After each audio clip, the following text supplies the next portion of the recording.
All right, so hopefully you've got some deep diaphragmatic breathing down. And now we're going to start to go into some movement. Today's lesson is really all about opposing action. You are going to be using quite a bit of this in my approach to the yoga practice.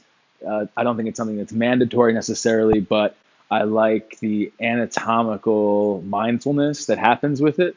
I also like the way that it engages muscles while it stretches them.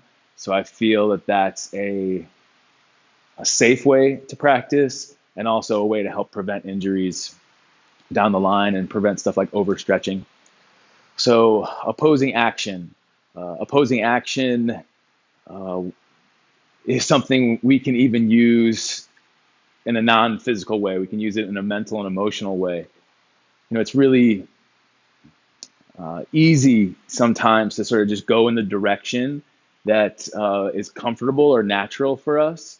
And it's sometimes harder to go in the other direction a little bit. And you can even see this politically.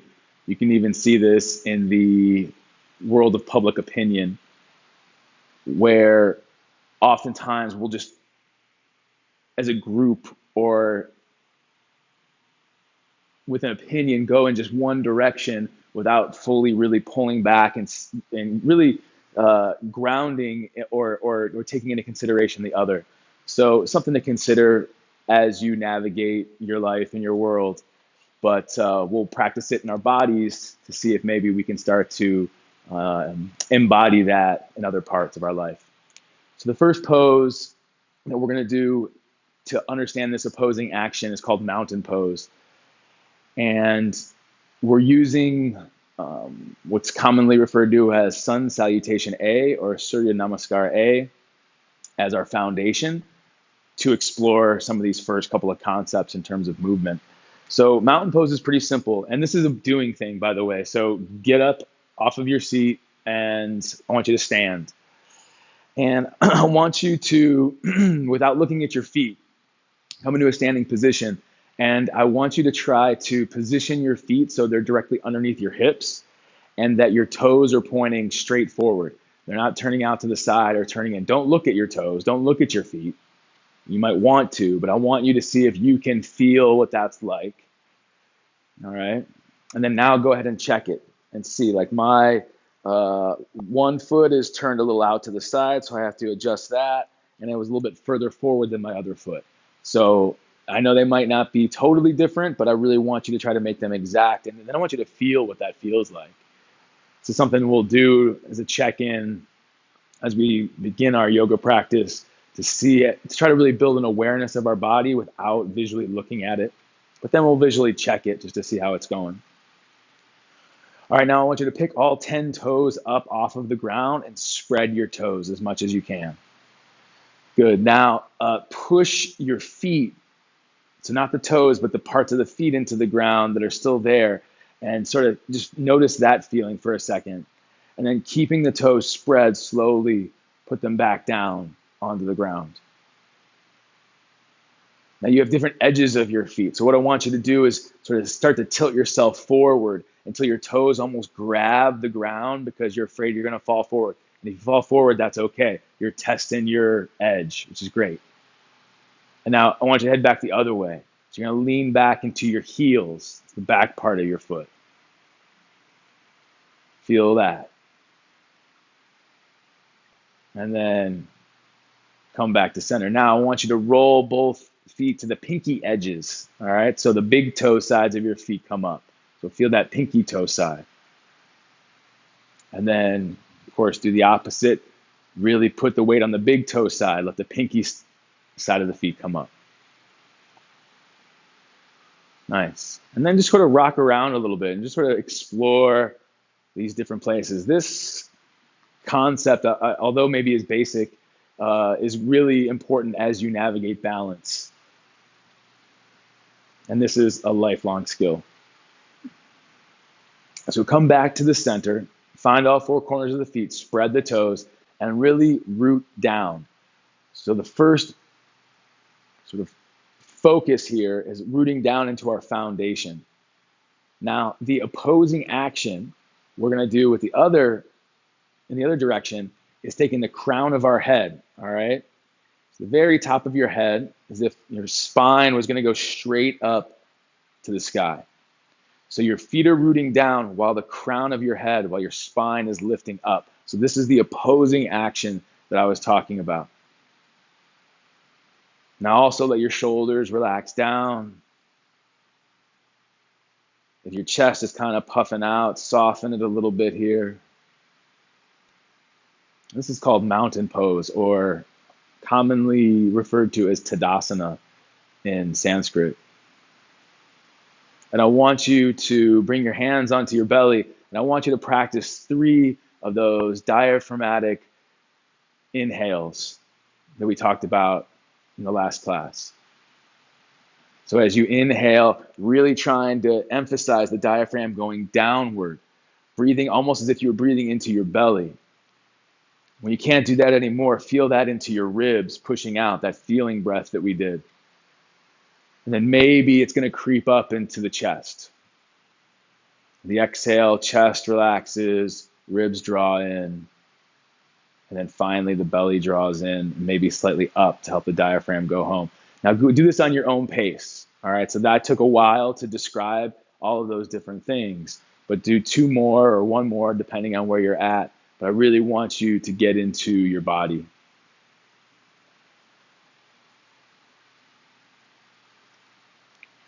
All right, mountain pose.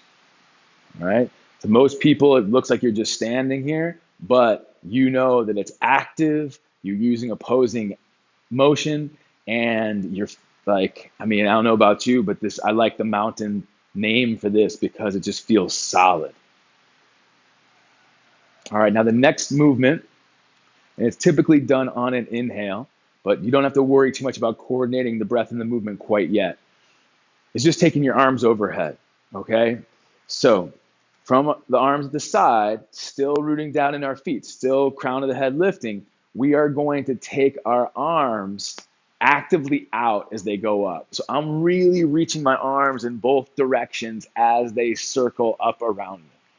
And I'm going to keep that action happening so you can see there's no bend in my elbows. My fingers and my arms are extending way up. And I want you to do this, right? So do this with me, reaching up. And I want you to let your shoulders creep up towards your ears. So you're reaching so high up that you're feeling those shoulders creep up around the neck, the ears. And we don't want them to live there, all right? So this is our next kind of bit of opposing action. So as the fingers and the arms continue to reach up, I want you to pull your shoulders down away from your ears at the same time. Now, you're not going to be able to do both of those things at 100%. You've got to find the balance. For some people, it's going to be easier to pull the shoulders down. For some people, it's going to be easier to reach the fingers up. Navigate that. Keep the effort going here. Now see if you can take a deep diaphragmatic breath.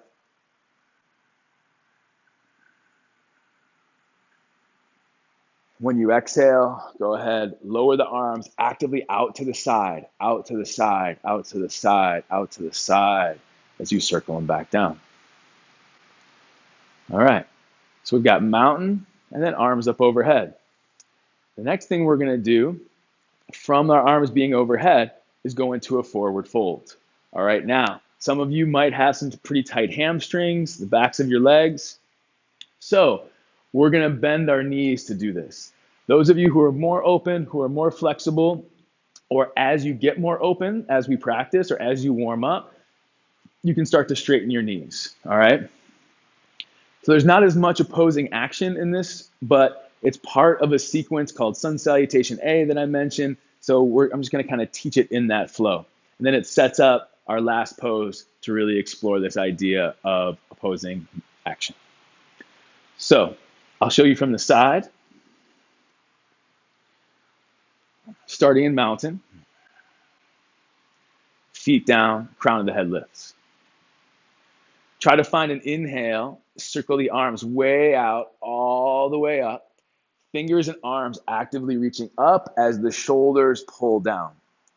Now the exhale, we're going to bend our knees, hinge at the hips, and as if we are swan diving forward, going forward, going forward, going forward. You might feel your toes grabbing so you don't fall.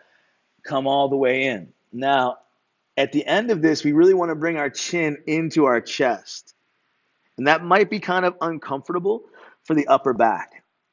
That can be a very sensitive, tight area for people, but that's why I want you to really get in there each time we do forward fold. So bring it all the way in. Let's just hang out here for a moment. Again, knees are bent as much as they need to, not to avoid the sensation in the back of our legs, but to make it manageable. So if you're not feeling any sensation in the back of your legs, you can start to straighten your knees. 1 millimeter, 2 millimeters.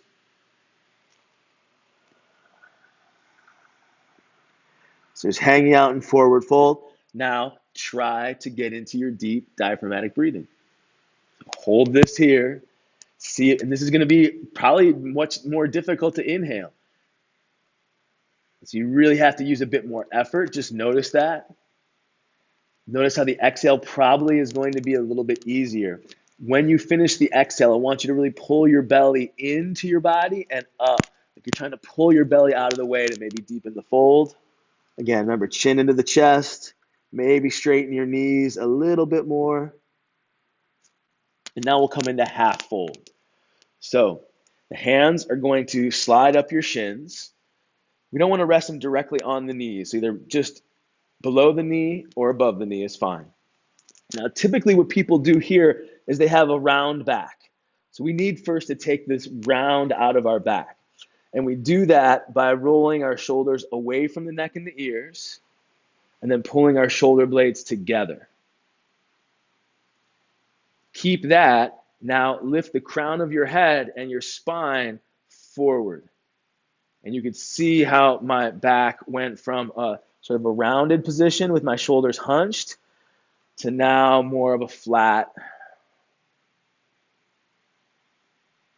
back, or kind of like a spine isn't flat. It's got a natural curve in it, but from the outside, you can see how this looks kind of flat.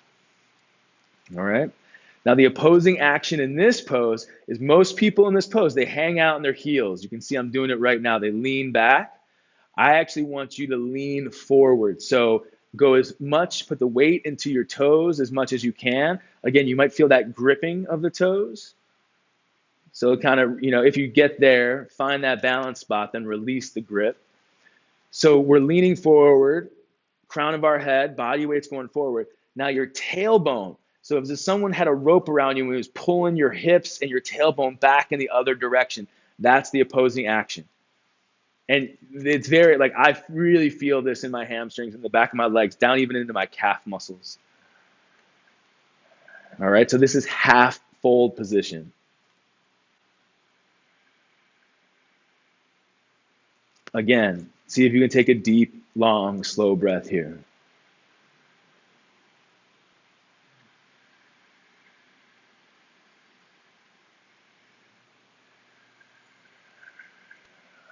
Now on your next exhale, I want you can soften the knees, but when you're ready for it, go ahead and come back into that forward fold. Bring your chin all the way into your chest.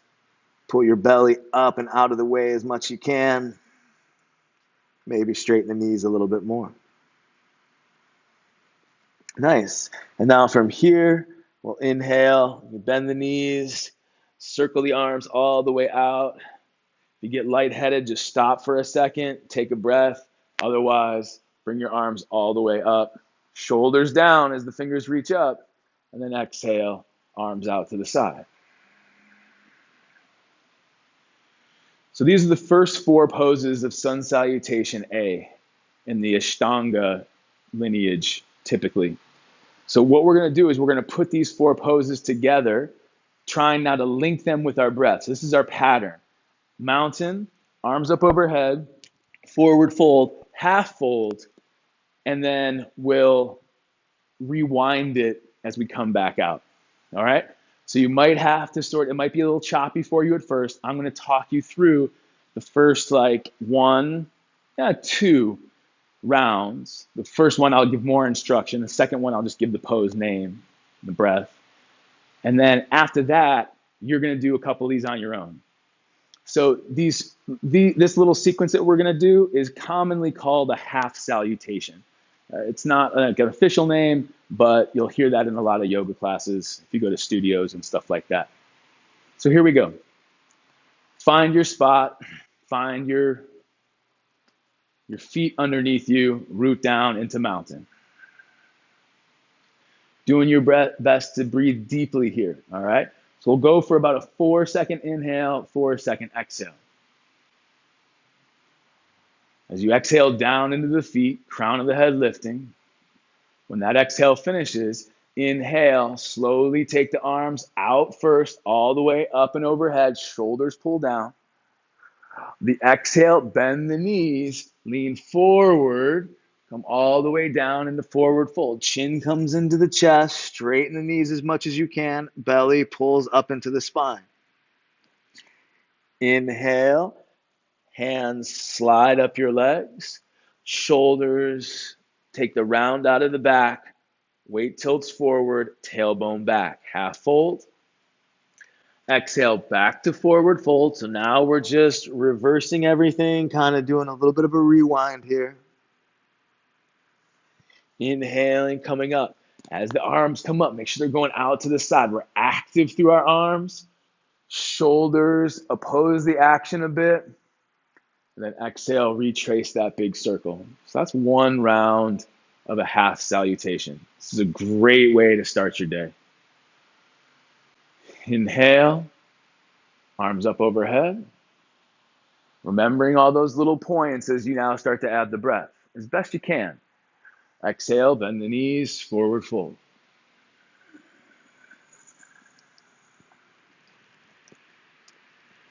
Inhale, halfway up. Round out of the back. Weight forward. Exhale, forward fold. Chin all the way into the chest. Bend the knees. Allow your back to be nice and strong as you come all the way up.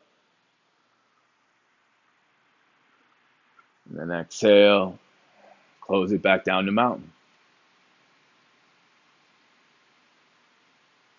I want you to do 5 more of these on your own. I'm going to do one more in silence. You can watch if you need to. This is my inhale. This is my exhale.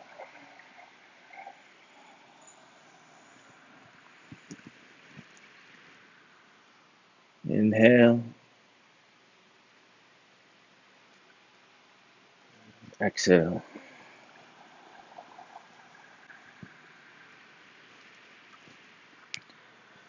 Inhale.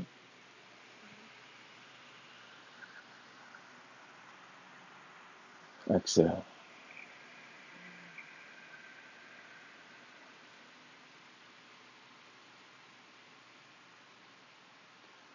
When you're done with your 5 rounds on your own, I want you to put your hands on your belly and just notice how you're feeling.